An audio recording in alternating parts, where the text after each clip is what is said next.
Bonjour Valérie Chancel. Bonjour Philippe. Qu'on a le plaisir d'avoir avec nous ce matin. Je montre le dernier numéro hors série du Chasseur français. Vous êtes d'ailleurs en couverture.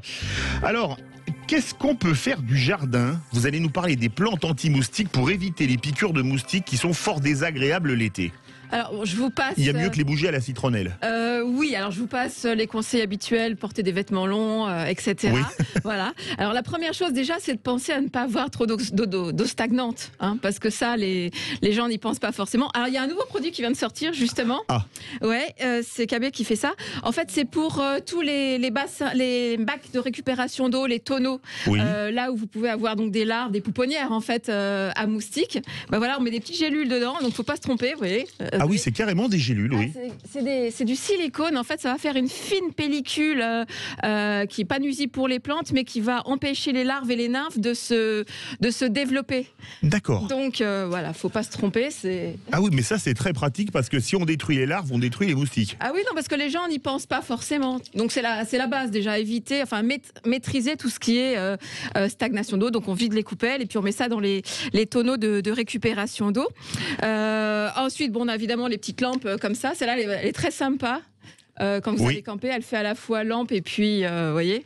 Et elle marche sur une prise USB. Voilà, donc moi ça me fait 4 soirées. Alors tout dépend de la longueur de la soirée. Et ça chasse vraiment les moustiques? Mais non, mais ça neutralise, c'est un petit appoint, ça c'est plutôt pour le soir. Et puis bien sûr, il y a toutes les plantes anti-moustiques. Donc dans le hors-série, donc potager, santé, bien-être, comme moi, il m'adore, bah, je me suis un peu vengée. Hein, j'ai fait plusieurs pages. Hein. Donc, alors ce qu'il faut savoir aussi, c'est que c'est l'odeur de notre respiration en fait qui les attire beaucoup. Alors si vous aimez le fromage comme moi, là on est des bons clients. Le fromage les attire? Non, c'est la respiration, c'est le CO2 qui... Oui, voilà. L'odeur du fromage que vous exhalez les attire, c'est ça. Donc plus on aime le fromage, plus il faut planter un rempart olfactif anti-moustique. Alors bah, écoutez, vous, dans le hors-série, vous voyez avec les beaux dessins de Dominique Léca, donc vous avez tout ce qui sent le citron, en fait. Oui. Donc il y a un duo qui marche très bien, c'est le basilic citron, avec les pélargoniums odorants qui sentent également le citron. Donc vous avez Atomic Snowflake, qui est un pélargonium, donc un géranium, hein, en fait, et qui chasse les moustiques, lui. Bah, il va les dissuader d'approcher. C'est son odeur de citron qui va les dissuader d'approcher, qui va masquer un petit peu, qui va couvrir les odeurs. Vous avez la citronnelle, mais il y a une plante que les gens ne connaissent pas en général, c'est le myrique baumier. Donc c'est le bois sambon. Alors il faut savoir que donc ça nous vient il y en a autour du marais Briéron, mais sinon ça nous vient beaucoup du Canada. Enfin c'est une plante qui a beaucoup au Canada. Oui. Et les gens, il y a beaucoup de lacs. Voilà. Et donc beaucoup de moustiques. Alors les gens quand ils vont bivouaquer, le rituel c'est d'abord on allume son feu de camp, ensuite on va chercher le myrica galé qui est donc cet arbrisseau drageonnant qui est d'ailleurs en ce moment fait des beaux chatons rouges. Et puis après ils vont faire un petit peu comme les Indiens, vous savez, qui veulent chasser les mauvais esprits. Ils vont plonger quelques branches comme ça dans le feu, puis après répandre la fumée pour chasser les moustiques. Et il y a les pépinières indigènes font ça. Enfin, si les gens vont à Saint-Jean-de-Bourgard par exemple, ils ont un stand la pépinière indigène et puis vous avez donc l'adresse, c'est près de Quimper en fait. Donc la pépinière se déplace. Voilà. Alors là c'est l'aspect préventif, mais vous avez aussi des plantes qui ont un aspect curatif pour les piqûres de moustiques. Ah ça c'est génial parce que moi je me souviens avoir fait des voyages de presse où on visitait pour avoir une jolie lumière, vous savez, les jardins en fin de journée.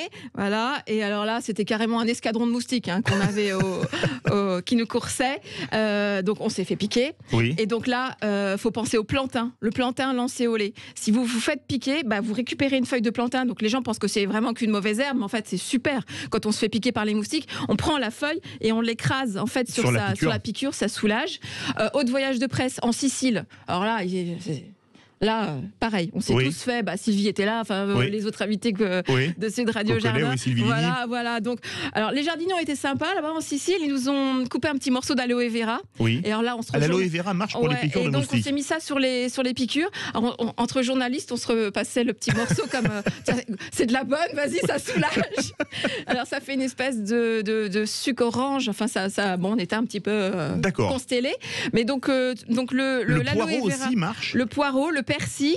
Oui. Voilà, donc il y a plein de plantes comme ça qu'on peut s'appliquer comme ça sur les piqûres pour soulager les piqûres de moustiques. Les piqûres. Alors pour les guêpes, c'est plutôt l'oignon. Ah oui. Ouais.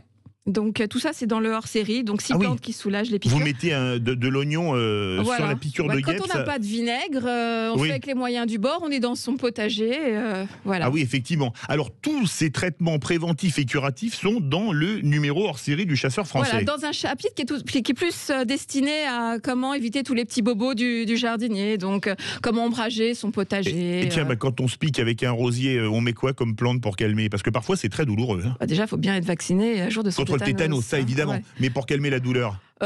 Pour calmer, il faut déjà retirer l'aiguille. Hein. Là, oui, il n'y a pas de secret. Après, c'est l'ail qui pousse un peu tout ce qui est écharde vers la sortie. De frotter avec de l'ail les chairs, ça fait tout sortir le venin. Ça fait sortir l'épine. L'épine, ah d'accord, le dard. Ouais. Effectivement. Voilà, du rosier, enfin l'épine.